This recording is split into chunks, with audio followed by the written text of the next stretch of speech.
Welcome to Virtual Voices. I'm Eli, one of your AI virtual hosts. Join us as we review previous videos from YouTuber Emmaus Road Productions. And I am Miriam. And together, we bring you a deep dive podcast powered by Google's NotebookLM. This podcast is a generic AI-generated summary of Emmaus Road Productions videos, and we don't cover everything. Please consider watching his full video linked in the description below.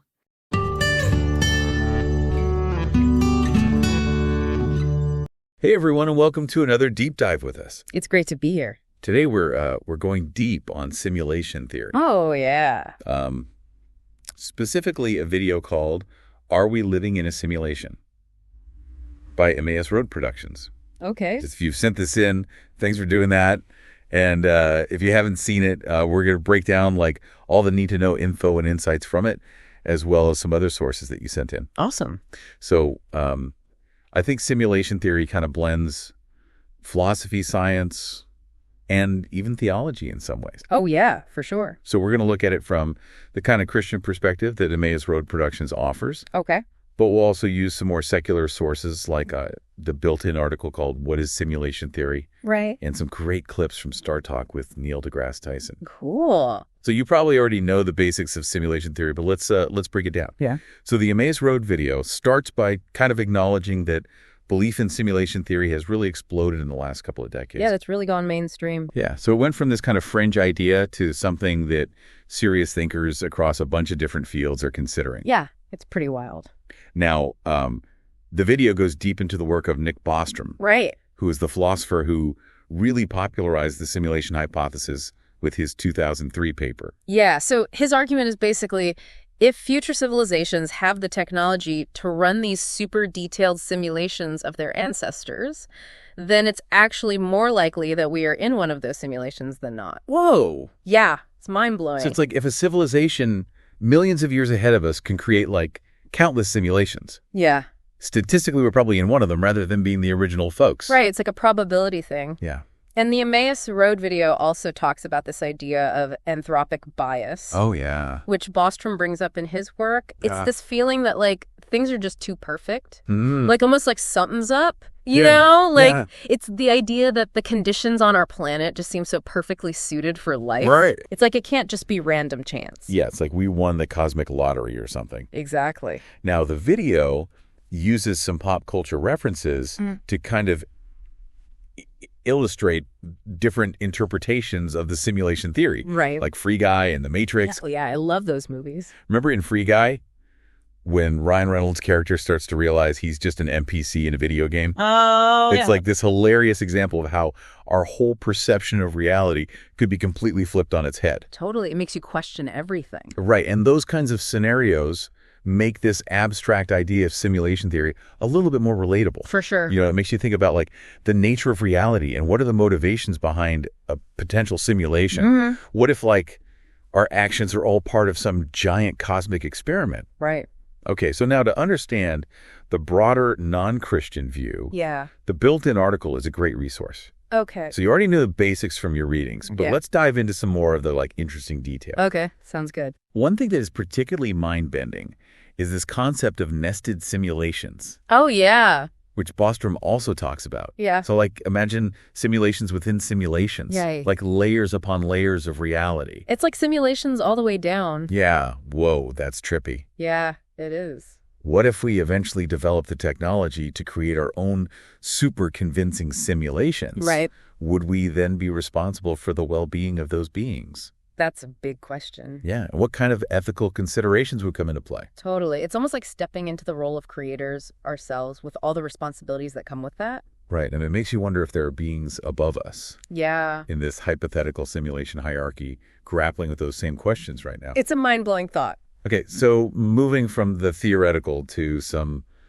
potential real-world proponents of simulation theory, Okay. we have figures like Elon Musk, Oh, yeah. the CEO of Tesla and SpaceX. Right. He's been pretty vocal about his belief in the simulation hypothesis. Yep. So in this video from Enterprise Management 360, Mm-hmm.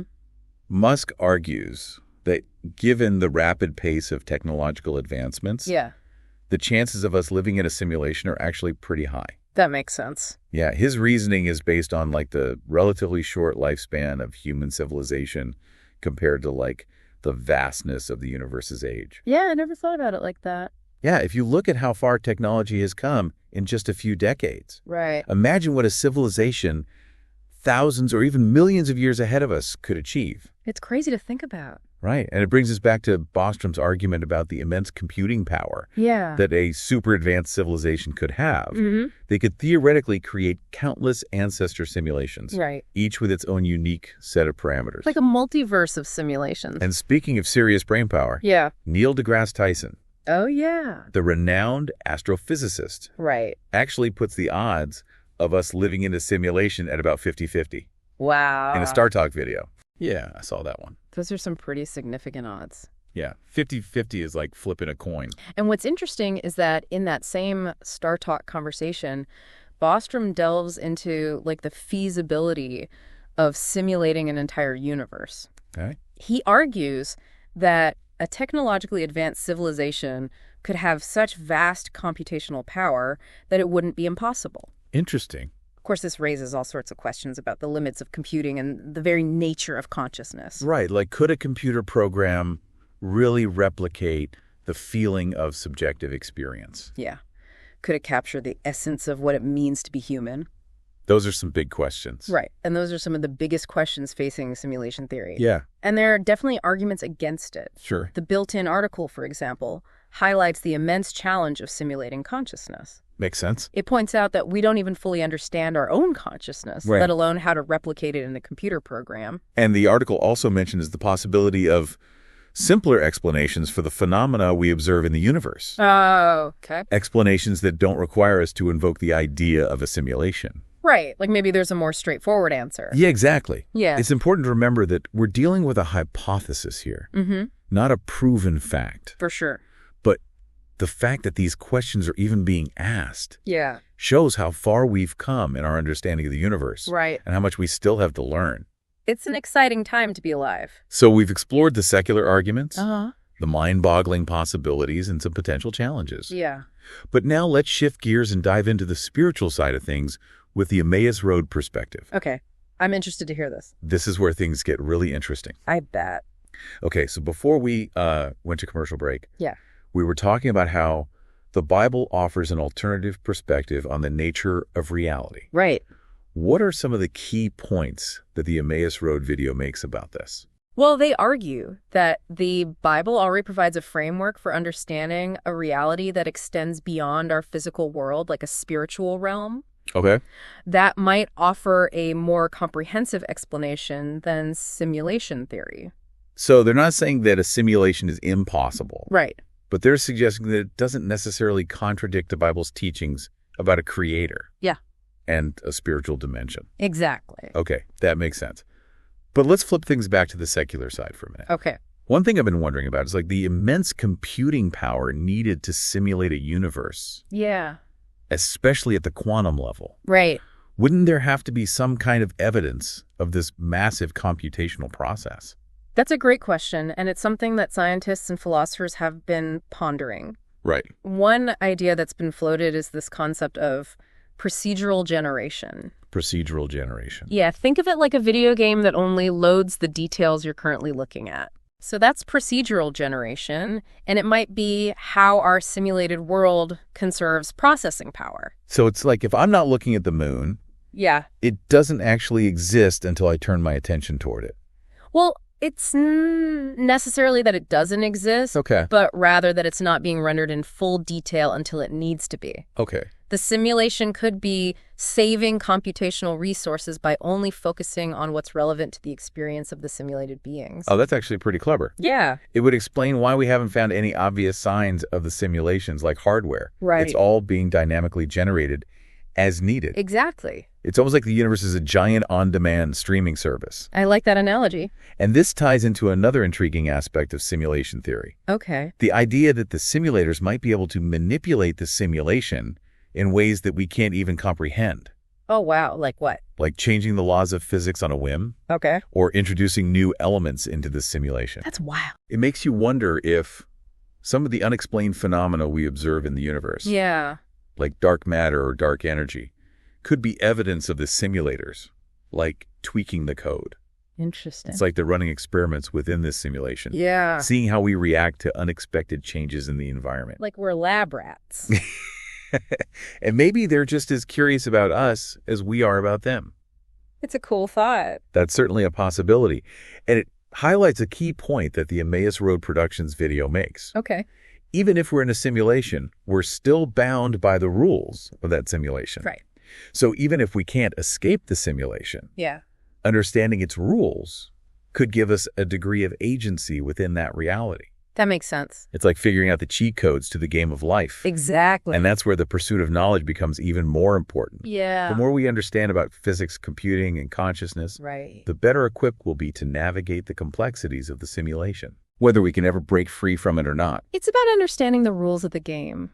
It's like even if we're living in a digital world, our choices still matter within that context. Yeah, I agree. We can still strive to learn, grow, and make a positive impact. Absolutely. And that brings us back to that fundamental question. If our reality is a simulation, Yeah. would knowing this change how you live your life? It's a tough question, and there's no right or wrong answer. Right. But I think it's a question worth asking because it forces us to confront our values and what truly matters to us. I agree. One thought that really stuck with me from the Star Talk video Yeah. is this point Neil deGrasse Tyson makes about how we humans are terrible data takers. Oh, yeah. It got me thinking, if we are in a simulation, maybe that's by design. Okay. Maybe the simulators didn't want us to figure things out too quickly. Like they're keeping us in the dark a little bit. Yeah, it's like they're giving us just enough information to keep us guessing and exploring, Right.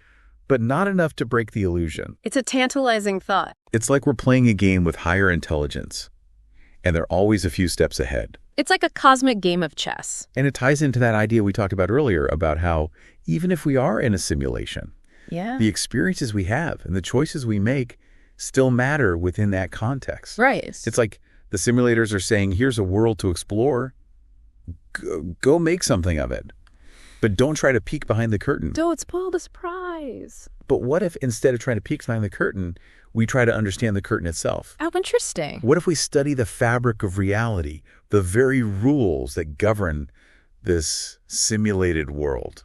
That's a fascinating perspective. Maybe the real game isn't about escaping the simulation, Yeah, but about mastering it. I like that. And maybe that mastery comes from understanding both the scientific and spiritual aspects of this reality, Right. regardless of whether it's ultimately real or simulated. It's about finding our place within the system. I love that. Me too. It's empowering and thought-provoking all at the same time. Okay, one last question before we move on. Okay. The Emmaus Road video ends with a pretty thought-provoking challenge, Yeah.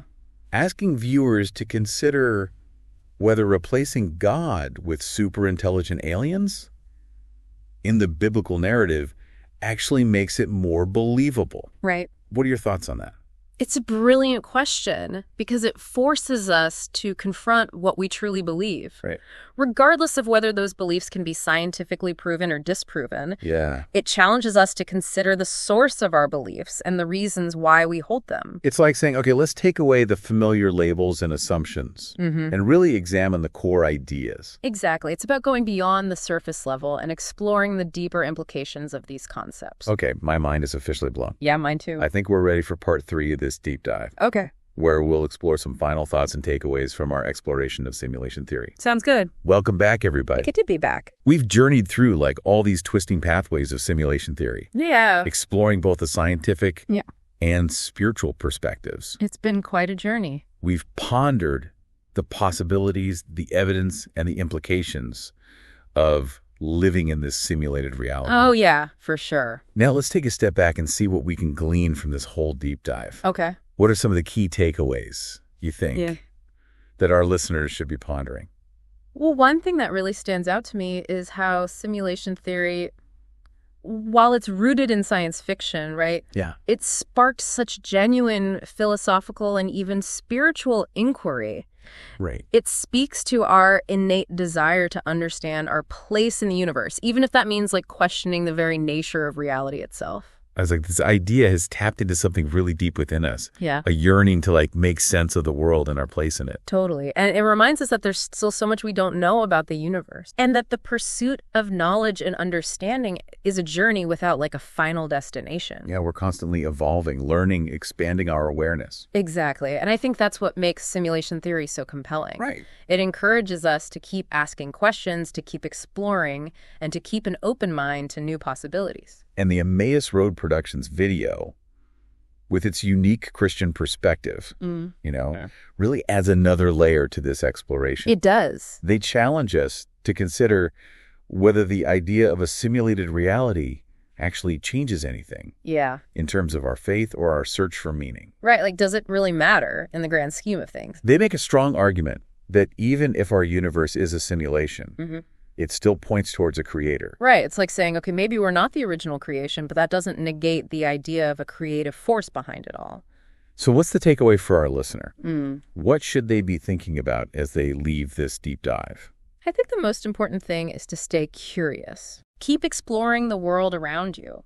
Keep questioning your assumptions and keep an open mind to new possibilities. Yeah. Whether you believe in simulation theory or not, the very act of engaging with these ideas can lead to a deeper understanding of ourselves and the universe we inhabit. It's about embracing the mystery, the unknown. Yeah.